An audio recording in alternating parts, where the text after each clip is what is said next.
They pinned my name to the world with a cocktail napkin and seated me beside the exit, as if the door were my promotion. Moments later, the CFO toasted a bold new voice who had not carried the project a single winter. I did not protest. I remembered a clause I had insisted on, a line inked to a human handmine. That night I made one call, opened one folder, and set in motion a drawstop that turned a banquet into judgment. They pinned my name to the world with a cocktail napkin. The banquet at the Darlington Grand glowed in borrowed gold. Place cards gleamed beneath chandelier light, each one printed in a foil script that promised importance. Mine was not among them. An attendant slid me toward the far wall and pressed a folded napkin into my hand. "Hail, Lauren," someone had written in thick marker. It was tucked between the service table and the emergency exit, as if I belonged to a corridor rather than a team. On the dais, Bennett Cross lifted a glass.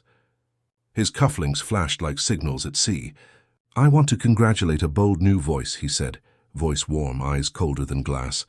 "Tyler Vance will take the lead on Rivergate Facility 2A. Polite applause moved through the hall like air conditioning. No one said my name. I watched the ripple pass, then fade. Tyler, 29, bright, eager, and infinitely presentable, looked down the table with a careful smile. He did not gloat. He was a beneficiary of a system that rewarded certainty over diligence. He glanced at me. I inclined my head once, nothing more. Bennett reached me later with a whisper that tried to sound kind. "No hard feelings, Lauren?" he asked. My answer was quiet and finished. "Understood. If corporate politics has ever written you off, this one is for you."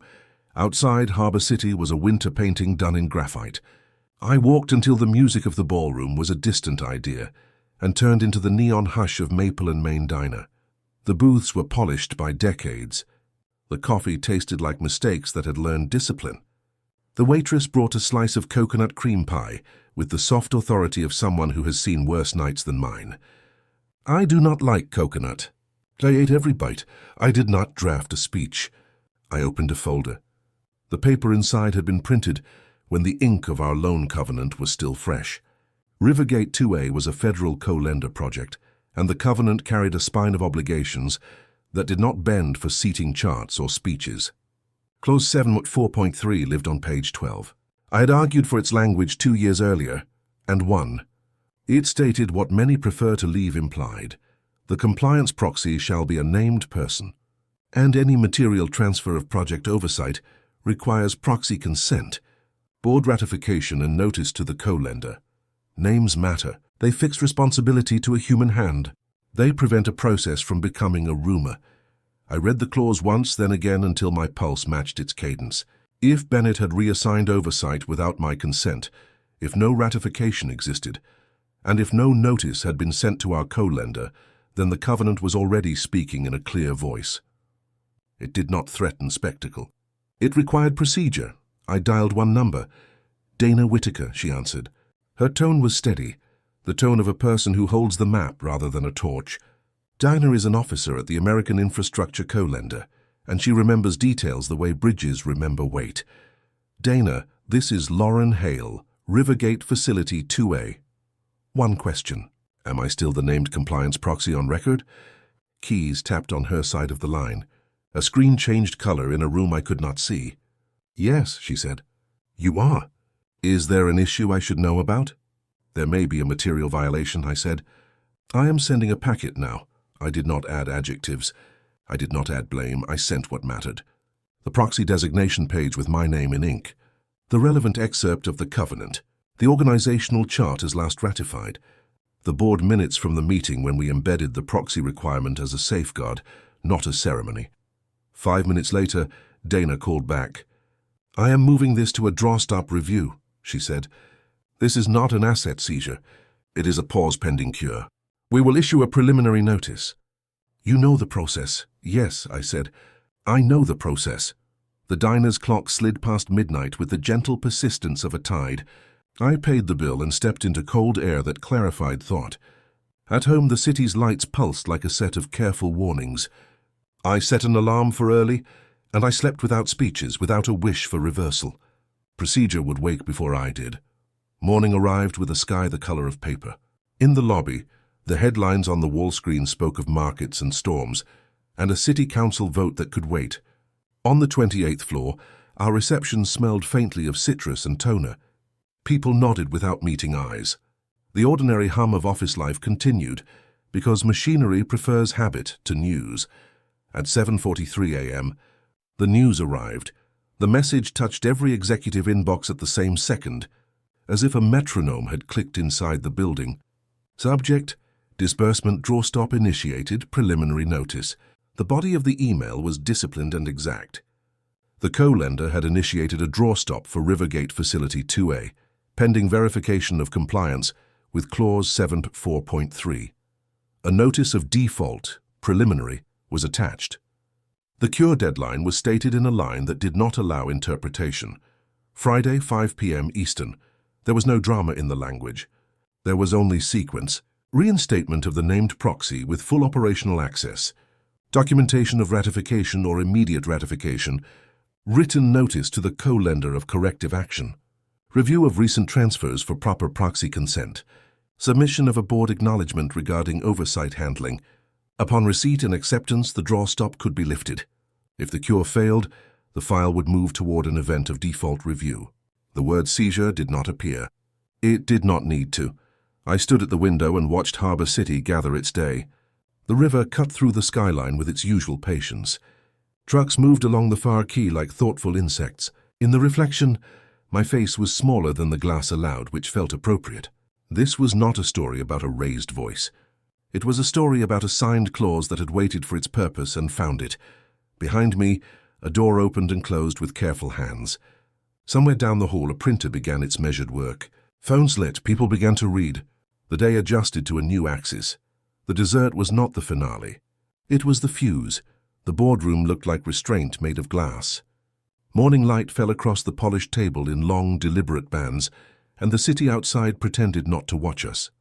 I took a seat near the far end, close enough to see everything, far enough to be mistaken for furniture. In the center of the table lay a single object that did not belong to the decor. A red envelope stamped with the insignia of the American Infrastructure Co-lender. It glowed against the dark wood like a warning flare.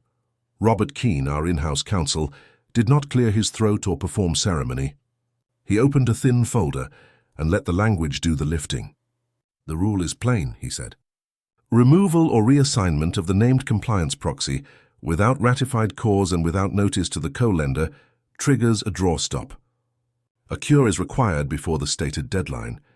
"This is not seizure." "This is process." No one replied. The air carried the weight of withheld narratives. Simone Park, director of audit, clicked her remote once. The wall screen woke with a disciplined sequence rather than a show. Numbers, timestamps, ledger codes. She spoke with a tone that respected the figures. "First," Simone said, "there is no change of control form sent to the co-lender. We have no evidence of proxy notice. Second, there is a $12 million reallocation from Rivergate 2A into an internal account labeled Innovation Fund, initiated by the Chief Financial Officer. There is no proxy consent attached. Third, a pre-revision template that omits the proxy sign-off field was used for at least one transfer request. The screen did not linger. It moved the way a careful hand turns pages. Document image, metadata, internal message header, a short ledger entry with a date that did not blink. Across the lower corner, a 3-word banner appeared in white text as if for an internal training film. Drawstop, notice, cure. Bennett Cross did not look at me. He watched the screen with an expression that sought an exit in the pixels. "We acted quickly for strategic reasons," he said. "The forms will catch up." "This is an administrative irregularity," Robert answered without temperature. "An administrative irregularity is a missing page number. This is a violation of a named control." At the far side, Tyler Vance sat as straight as a student visiting a scholarship panel. He was new enough to believe in minutes and agendas. He raised his hand as if he could borrow the floor without debt. "I thought the compliance proxy was procedural," he said. The sentence had no pretense. It had the sound of someone who wished to understand where the rails were. Robert turned to him. "The proxy is the rail." Tyler looked down, then up again. "I have an email thread," he said, "from last week. It instructs me to move fast and to bypass review queues for Rivergate items because the quarter was closing." He slid the printed chain to Simone. The subject line was neat and sterile. The directives were written in the language of urgency that offices adopt when the quarter is near and the map is inconvenient. I met Tyler's eyes. "It is the system that taught you wrong," I said. "We will teach it back." No one applauded the sentence. It did not need applause. It needed to be true. The door opened without fanfare. A courier in a grey jacket entered, placed the red envelope at the center of the table, and left the room the way an instrument leaves a pair of hands, quietly, with the echo of purpose. Evelyn Mercer, the chair of the board, broke the seal and read in silence, then passed it to Robert, who read aloud. AICL confirms standstill conditions in effect for Rivergate Facility 2A. Cure steps required prior to Friday, 5:04 p.m. Eastern. 1. Reinstate the named compliance proxy, Lauren Hale, with full operational access. 2. Reverse or review reallocation entries recorded during the disputed period. 3. File a board resolution acknowledging the oversight handling and detailing corrective measures. 4. Deliver an interim report to AICL with supporting logs. Bennett sat forward. "We will appeal this language. We are not under seizure. We have options." Robert did not look up from the page. "You are correct that this is not seizure. It is a drawstop. We can cure or we can face an event of default review if we do not." Silence gathered in the way that follows a diagnosis, not the theatrical kind, the kind that invites decision. Evelyn set her pen down with the care given to glass. "We will meet the co-lender's requirements," she said. "Lauren, the board requests a path to cure." "I will provide it," I answered, but not from a hallway. The meeting at the Arlington Bay Hotel was chosen for its anonymity. The carpet offered a pattern of calm oceans. The chandeliers were restrained. We sat at a long table where treaties might have been written, and perhaps had. The board presented an offer in a packet with clean margins, reinstatement as proxy, retroactive salary adjustments, a formal apology for the record. I read the pages once. "No," I said. "Not like this." Evelyn folded her hands. She did not ask why. "People who chair boards already know the shape of costs. My terms are practical," I said. "Operational authority for facilities 2A through 2D for 12 months, limited to compliance and disbursement controls. Removal of Tyler from approval flows related to compliance, with a 90-day mentoring plan under my supervision. Suspension of the Chief Financial Officer, pending an independent third-party review. Assigned acknowledgement by the board that mishandling of the proxy requirement created cure risk. The room adjusted itself, not in anger, in calibration. Robert studied the packet as if searching for weight. "These conditions are aligned with cure," he said. Bennett's voice lost its sheen. "This is an overreach." "It is a bridge," I said.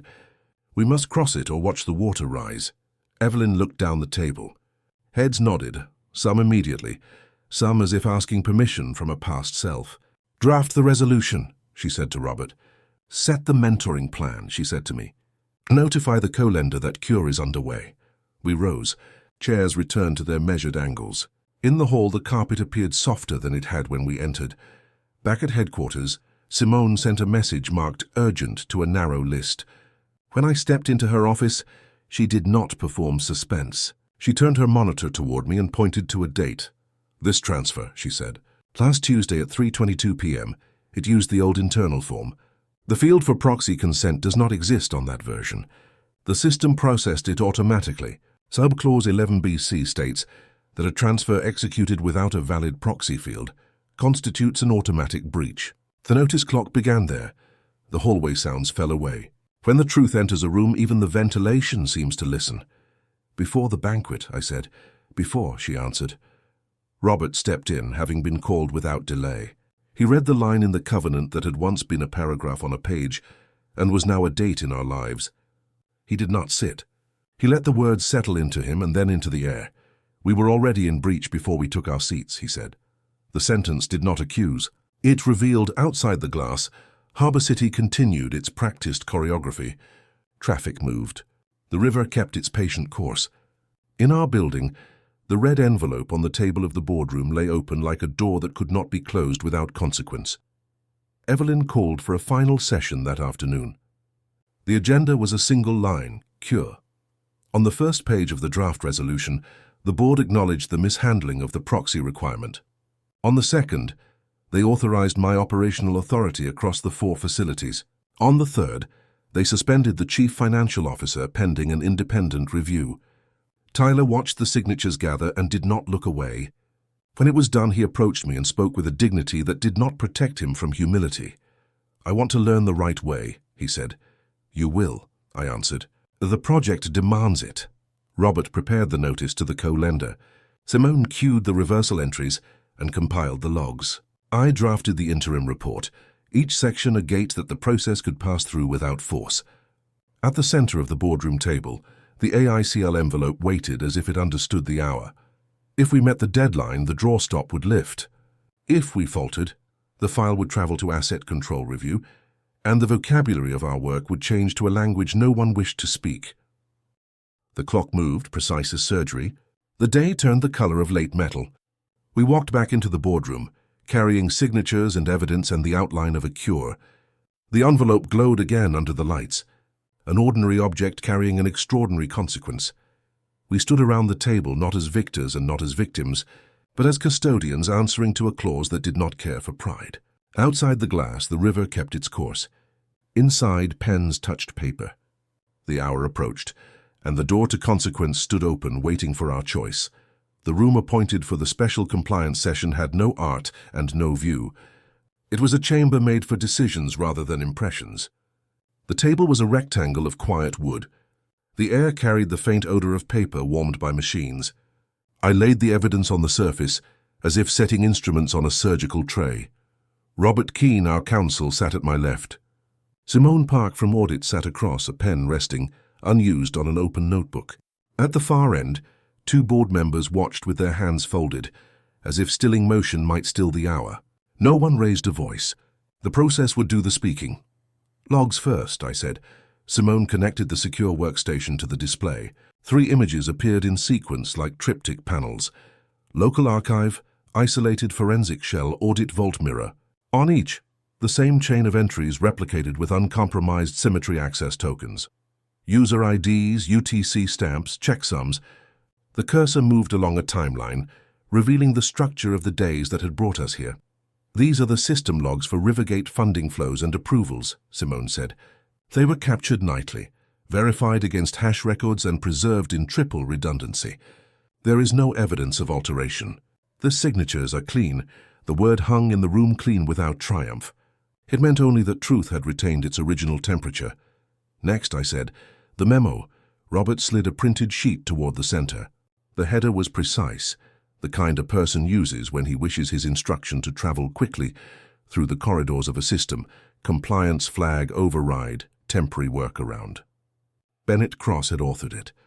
The text directed finance to route certain Rivergate transfers through an internal queue that predated our proxy safeguards, to avoid latency near quarter close.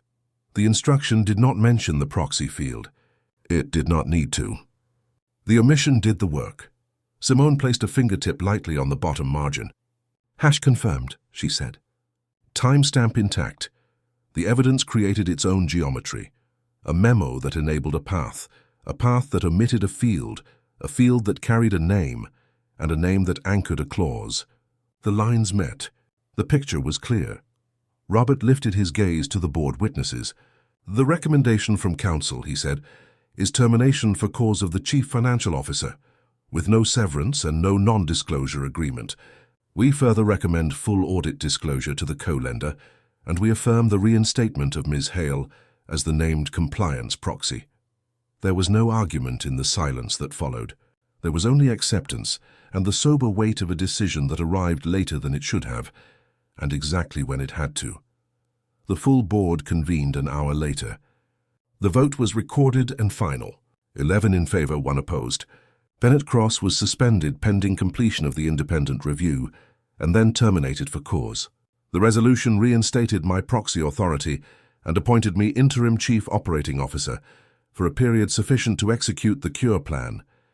The language was exacting and narrow, as it should be. I was not crowned. I was tasked. Tyler Vance stood near the back wall, a binder clutched like a life raft that he had decided to release. He came forward when the room emptied, the pretense of confidence abandoned for something more durable. "Teach me the right way," he said. "You begin today," I answered. "You will shadow the controls, and you will write the checklist that survives me." The console in the interim COO office was a single pane of glass that held 1,000 doors. I sat before it as a pilot sits before sky. The city lay beyond the windows, indifferent and exact. Inside the system, the architecture of permissions and flows waited with its clean lines and quiet gates. Freeze user, cross, Bennett. Reason, pending independent review. Confirm, yes. The screen accepted the action without ceremony. No one cheered. Silence acknowledged that a lever had been pulled and a corridor sealed. I opened the channel to the entire company. The message was short, unadorned, and impossible to misunderstand. Provide file access logs for the past 30 days. Provide transfer receipts for Rivergate 2A. Provide project trackers for 2A through 2D. Deliver by close of business. A second instruction followed for finance. Reverse the $12 million reallocation through the approved pathway, with proxy consent and ledger notes attached. Submit reconciliation to audit and counsel. Simone's team moved like a disciplined tide. Robert reviewed the resolution language for the interim report. Tyler sat at a side terminal, learning the governance map the way a person learns an alphabet slowly at first, then with a dawning fluency that brings relief. When the interim report left my screen for the co-lenders, it carried the exact weight the hour required. Attachments included the proxy reinstatement, the reversal proofs, the board acknowledgement, and the plan for ongoing controls. I wrote no extra sentences. Extra sentences can be misread. Evening lowered itself over Harbor City with a calm that felt earned. At 8:12 p.m., the courier returned with a white envelope edged in blue. The insignia of the American infrastructure co-lender sat at the top like a seal that could not be forged. Evelyn Mercer opened it and began to read aloud, and for once the room allowed itself to breathe. Subject: conditional resumption of disbursements. AICL acknowledges receipt and acceptance of the interim cure actions. 1. Reinstatement of the named compliance proxy. 2. Reversal of disputed transfers. 3. Board acknowledgement and corrective resolution. Disbursements will resume in phases pursuant to the attached milestones. Standstill provisions will be lifted progressively upon verification. Asset seizure is not contemplated at this time. There was no applause. There was the softer sound of people learning to let the air back into their lungs. The chair signed the acknowledgement copy for our files. Robert filed the notice. Simone smiled with the weary privacy of a person who knows what work costs when it is done correctly. Later, in the corridor outside the executive lounge, we passed a framed photograph of Bennett at an early ribbon cutting, his hands poised on ceremonial scissors near a length of red silk. Evelyn paused. She lifted the frame from its hook, turned it face down on a side table, and set it there with an exhale that was neither bitter nor triumphant. It was the sound of inventory being taken. I did not replace the image with my own. The wall did not require a portrait. It required attention. Back at the console, I sent the last message of the day. 60-day reform plan begins now. The headings marched down the page with steady architecture proxy roll audit, legacy exemption review, disbursement gate hardening, training for program operations. I assigned Tyler to the training module with me. He glanced up, surprised, then nodded as if answering to a stern and generous future. Dana Whitaker called close to midnight. "You cured on time," she said. "Disbursements will move with the first light." "Thank you," I said. "How do you feel, Interim Chief Operating Officer?" "Like the bridge is holding," I answered. "And like there is another span to build." I set the phone down and stood at the window. The river carried the last lights of the evening, as if bearing a procession toward some quiet port. Inside the darkened office, the console's indicator glowed, a small square of steady assurance. I touched the screen and watched a roster of permissions resolve into a lattice that could withstand weight. The story had not become revenge. It had become structure. On the screen of the future episode, fair caption would later appear. Order in 60 days. There would be new work to do, an investigation into a bribery ring nested in subcontractor paths, a lesson in how rot hides where processes grow lax. But for now, the drawstop had ended, the cure had held, and the project could breathe. If you want the next chapter, How we dismantled the bribery ring without breaking the project subscribe.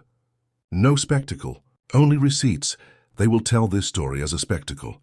They will say the lights dimmed, the funds froze, and a single clause turned a banquet into a reckoning. They will call it an asset seizure, because that phrase burns brighter than the patient language of a covenant. But the truth is quieter and more useful. It was not fury that moved the room. It was a signature doing the work it was written to do. When my name was pushed to the edge of the seating chart, I could have chosen the easy heat of grievance. Instead, I chose the cold clarity of process. A named proxy exists so that responsibility rests in a human hand, not in a whisper. A drawstop exists so that a system can pause before it breaks. A cure period exists so that institutions can admit error without collapsing under it. None of those words sing, yet together they carry a life across a dangerous bridge. In the days that followed, I learned again what dignity is made of. It is not applause and it is not triumph over a rival. Dignity is the decision to answer insult with order, to replace impulse with sequence, to stand inside the requirements you once argued to include.